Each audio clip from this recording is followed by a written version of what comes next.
the most evil organizations or institutions of the contraption, Nigeria, the police and the custom of Nigeria. Yesterday, the illegal police IG of Nigeria, Inspector General of Police, Kayode Igbetokun, who was speaking at an organized forum for the police community, something like that. I don't really care about what they were doing, but what he said there, Igbetokun was pretty much lamenting on the expose, which social media has become a very, very crucial part of. The expose on the criminality of Nigeria police force. You see, we've had the people that will tell you, those who have had the terrible experiences with the Nigeria police, they will tell you unequivocally that if you are being chased by criminals, armed robbers, and then you run into the police checkpoints, the ideal thing in that situation is possibly for you to run back to the armed robbers and let them rob you. Give them whatever you have. Because if you run to the police, they will not just only rob you, they may even kill you and then steal from you, only for them to turn around and say, well, you are an armed robber, just to hide whatever they've stolen from you. People have had terrible, terrible experiences. Nigeria policemen have been fingered. Thank God for the social media, we have to say. They have been fingered and exposed severally in the kidnapping ring. In fact, the kidnappers in Nigeria, we have two types of kidnappers in Nigeria. The official kidnappers and unofficial ones. The non-state actors, the ones that will kidnap you and ask for ransom. And the modus operandi, the modus of operation is similar. When you are kidnapped by unofficial kidnappers in Nigeria, they will threaten you to pay them ransom. Then they will ask you to call your loved ones, your family members, to bring the ransom money, or else they will kill you. The Nigerian police force, the policemen, they are similar. If they catch you or kidnap you, not only that, they will take you around to empty your bank accounts, they would also ask you to call your family members to bring in ransom money, which they call bail money. So, but social media has been so helpful, especially in that contraption in the last 5 years. If we begin to track it, let's use the last 5 years, where evidence of extortion, kidnapping, and then threats to life have all been exposed on social media, which has forced the police hierarchy, the police leadership to act, to pretend to be like, law-abiding. So their police IG, which is illegal police IG, remember that Igbetokun's tenure actually ended sometimes in May this year. But Tifnumbu had him to stay on, he extended his stay illegally. And this Igbetokun has been fingered in all kind of other, shady criminality as well. Cover up, name it. But he's the police IG anyway. So in the gathering of this police force, he was talking about the complaint commission or complaint something in the police. He said, people should stop taking the matter to the social media, which, according to him, gives the police bad names. That they are doing everything to remove the bad eggs in the police force, and they have a complaint, a complaint section of their force that will take in all your complaints. and they will act on it accordingly. Lies. We have seen a lot of a cover-up in the past, which has become so difficult and like tough for them to do these days. When you have an encounter with a dear policeman, all you have to do is just make sure that you record the face-off, so to say. Record it, even if you are threatened, because that may be the only evidence you have. We've had policemen in Nigeria. There is actually this young man, Harrison Guamneshu, I think that's his name. He has this human rights sort of NGO that fights for the victims of police extortion in Nigeria. Harrison, I've got a few of his expose I'm going to share with you tonight. But let's start with this illegal police IG, Igbetokun, on why you should report to the police anything wrong, any wrong they've done, rather than go on to the social media to alert the world and make it difficult for them, right, to cover up. I'm coming back. This initiative not only boosts our capacity for responsiveness, but also solidifies our dedication to maintaining open lines of communication with the citizens we serve. We have bolstered the capabilities of the Complaint Response Unit to ensure swift and thorough investigations into public grievances concerning police conduct. The CRU has been enhanced with a 24/7 feedback platform, allowing citizens to report incidents of misconduct as they occur. This initiative not only improves our responsiveness, but also reinforces our dedication to transparency and justice, ensuring that every citizen's voice can be heard and acted upon promptly. Furthermore, we have significantly enhanced the functionality of the Public Complaint Bureau, established under the First Order, to enhance its service delivery concerning public grievances. The PCB is now fully operational within every public relations office nationwide, providing an easily accessible platform for citizens to report police misconduct, swiftly investigated, and where warranted, corrective measures are properly enacted. This robust system does not merely address grievances, it actively fortifies our dedication to accountability, ensuring our actions align with our principles of service and integrity. Therefore, urge members of the public to utilize the effective services of this unit, which has been established in all states of the Federation, to report police misconduct, rather than resorting to social media. Our professionally trained and dedicated officers will promptly address reports to any of our PCB or CRU, ensuring swift justice for the aggrieved. Recent circulations of old videos unfairly portraying the police on social media mislead members of the public and exacerbates our current insecurity challenges rather than resolving them. We have noted recent surge in the recirculation of outdated videos depicting police misconduct. Many of these videos are several years old, but have been presented as current incidents to mislead members of the public and attract criticism and condemnation of the police force.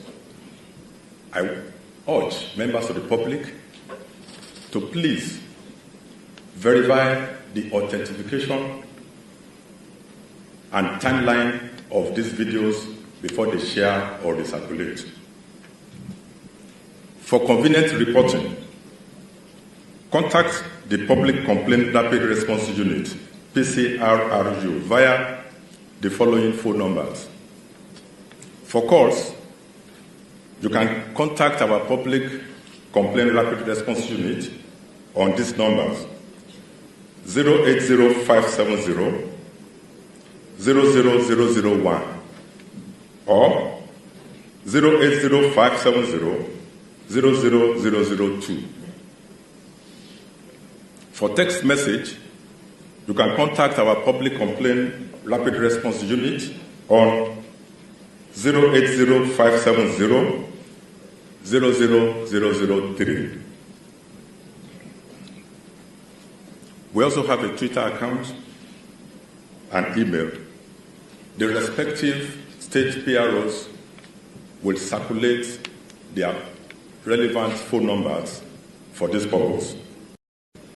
Nuisance Lele. He is a liar. That lies of sharing old video or recirculating old video is the cheapest defense mechanism of these criminals. You know, before now, when the police kidnap you, all right, when they kidnap you, they will ask you to empty your bank account. You will withdraw the money. But since this T-Pain's time, ATM machines in Nigeria have no cash. So they have to do transfer. Sometimes they will take you to the POS to go and do transfer money into the account of the criminal policemen. Assault of citizens is also very rampant these days. Only few are actually capturing them on camera and posting them on social media. If you have any complaints and you call their CRU or something, I've been a PRU, police response unit, you are on your own. Social media has been so useful that the moment you make it public, number one, they can no longer cover it up. Number two, the police officers involved, the criminals involved, they are apprehended within hours. So also the social media has also given the citizens a lot of leverage, because at that point, a lot of people will react. The reactions from, it's not just going to be from the contraption, it's going to be from all over the world. And they don't like that. We've had instances where, this is like everyday thing, that people trust the supposed social media activists to report police brutality, police extortion, and police threats. Because those social media activists, they have sizable followers or sizable followership, whereby once they put the information out here, boom, millions of people will see it. And then the police won't be able to cover it up. Not be all of them. Some cases, they still manage to cover them up. In Edo State, in Benin, a police officer, right, sexually, in fact, actually raped a young girl. You see, the girl was, the girl was arrested, was invited to the station on the suspicion that the police wanted her. She's probably like about 18, 19-year-old girl, right? And the girl went to the police station in the evening, and this police officer raped the girl. His fellow police officer caught him, and he recorded. I don't know if some of you have seen the video online. I can't really show you because his penis was actually out there. Here you get where he was putting his trouser back on in the police station, inside police station. He raped the girl. And the police officer, a female police officer who made the video, was like, why would you do this? How can you do this? I'm going to expose you. This is so bad. Yeah. Guess what? For posting that video online, that female police officer has been suspended. And they are going to put her through what they call it, orderly room trial.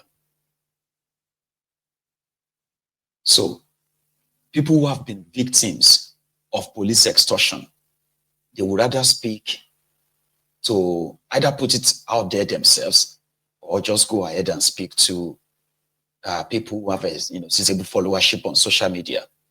And it has been the most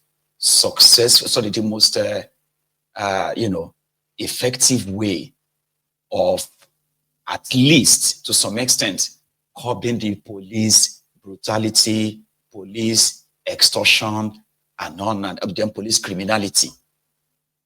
It is not as if that whatever whatever one you want to call him, right? It doesn't matter what it says, it's never going to actually stop. Number one, I have noticed that despite the fact that so many exposés have been shared on social media to expose the corrupt criminal police officers in Nigeria, the tradition of extortion, intimidation, harassment, and even extrajudicial killing, right? They have never reduced in Nigeria. In part, Harrison Wamnishu is a very popular face in the fight against police extortion. And there have been so many times that his life, he himself has been threatened by the same police force in Nigeria for exposing what normally is their stalking trade. Like I said, I've got few of those victims who only got a reprieve after the intervention of private citizens in this matter. Watch this one. I wrote whatever they said I should write. Now, one of them said, okay, since I don't have money. 1, 2, 3, 4,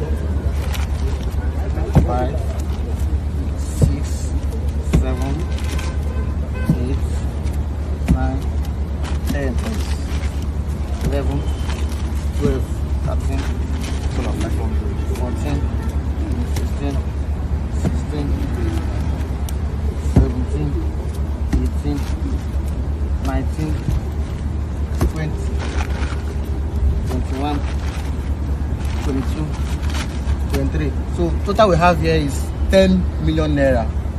This money was criminally robbed from a Nigerian, an NYSC youth corps member, who was traveling to Rivers State. He was held by these officers, and the family had to contribute this money here. I see 10 million naira. That's what we have here. So it's recovered.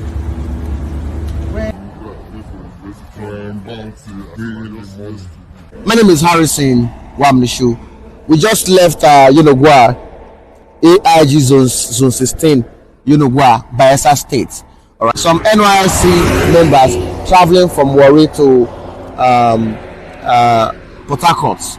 They are Deltans. They were stopped at stop and search in Bayelsa State.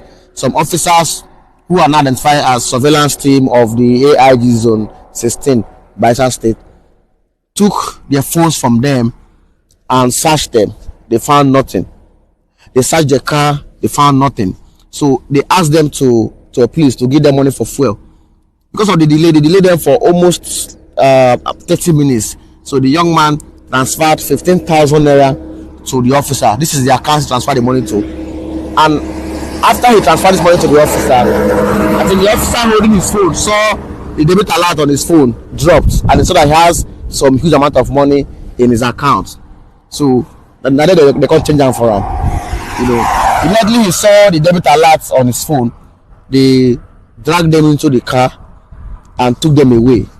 They drove them for about 2 hours in the bush, going from different location to another, until they now took them to Zone 16, Bayelsa, where they took them to the office and forced them to make some videos at the alleged internet fraudsters, Yahoo, and the rest of them. So they started telling them to tell the family to send money. They started calling friends and families, and they were sending money to their account until they got about 10 million naira, which they transferred to this POS account. Was paid to POS account. The officers involved in this case we just patrolling around the yard, like they were laughing at us. Say, no, we don't collect them now. We go still show una go still. You know, they were like threatening us in the place. And we now went to AIG office to go and say AIG. The PRO led us to AIG office, and the way the man shouted at me, the way the man treated me was very, very bad, and it shows that he is working with these guys. He's the one backing them. Because if you're not the one backing them, I don't see the reason why you should be angry with me. So the IG should call the AIG Zone 16 to order, because these guys have been doing this thing for so long. A lot of recovery has been made. These officers, nothing happened to them. Tomorrow again, they'll go back again to the road again to go and commit more havoc. The anti-courtesy unit of that same Zone 16, money was recovered just last 3 weeks. The officers, nothing happened to them. It continues. Now, after this recovery, now what happened next? They will still go back again to the road again to go and commit more havoc. Extort people, hold them hostage, and force them to transfer money into their account. It is criminal. It is criminal. And I believe these officers are the ones destroying the image of the Nigerian police force. They should be called to order. Morning. All right. This thing happened yesterday in Abuja, FCT. All right. And the police took money, wiped his account, sold his laptop. Like they went and sold his laptop to bail himself. And they came to his house. He said they searched his house. No warrant, nothing. They were armed. They threatened him. He was subjected to fear and torture. You know, stressed. He passed through. And they forced him to wipe out his first account, 700,000 naira. And then they took him to Barnes Plaza where he bought his laptop. And then they sold his laptop. This is very bad. Greetings, fellow Nigerians. Yesterday, on the 8th of November 2024, being Friday, Nigeria Police Force came to my house. According to them, they don't have anything that describe them as police force. They don't have a uniform. They don't have an ID card. They don't show me any ID card. They just came on Murphy with AK-47 guns, 3 of them.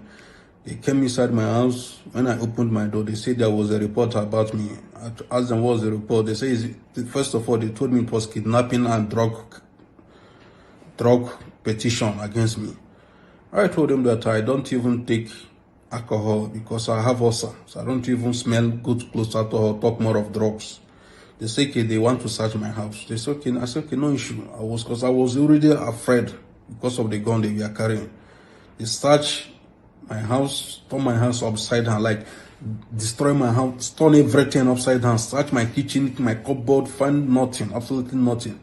Now they find my laptop on my desk, They ask me what I do. I tell them I do freelancer and I do real estate. They ask me what I mean by freelancer. I tell them freelancer, you can do different things. Me, my own freelancer, I do shopping. I shop from Temu, I shop from Alibaba, I shop from different sites. I tell them that's what I do for a living. They say, do I know that it's a cybercrime? This. I told them I don't do cybercrime. That's what I use my laptop to. Because of so much pressure on them, 3 of them. They say they want to. One of them said, if I want to be alive, I should cooperate with them. I said, okay, no issue. They said I have to follow them to the station. They enter inside their car, their Lexus car, black Lexus car, ES350. I don't think it has a plate number, nothing, just normal civilian car they came with. Along the line, one of them said, I go raise them 30 million naira. I tell them I don't have 30 million. If I have such amount of money, I won't be staying in one room. They say I should go and look for 20 million. I tell them I don't have any. The highest property I have is my laptop and my phone. This is the only thing you guys find in my house. That's the highest thing I own in this world. I don't have more than this. They say, okay now. We get to the station. One of them started going through my phones, going to different my bank account, First Bank, Access, every my bank account, started unlocking them. So you get to OPay and find 700,000 naira there. They said I should transfer the money to their money point. I should cooperate with them. I should not worry. I transfer because I was scared. I transferred the 700,000. Now they brought a statement, tell me what to write. I should write my biography and write I'm into cybercrime. I told them they said I should cooperate with them according to what I told me. I wrote whatever they said I should write. We're supposed to be policemen. Because the moment, the moment they come for you, at that point, if you have not been their victim before, these stories will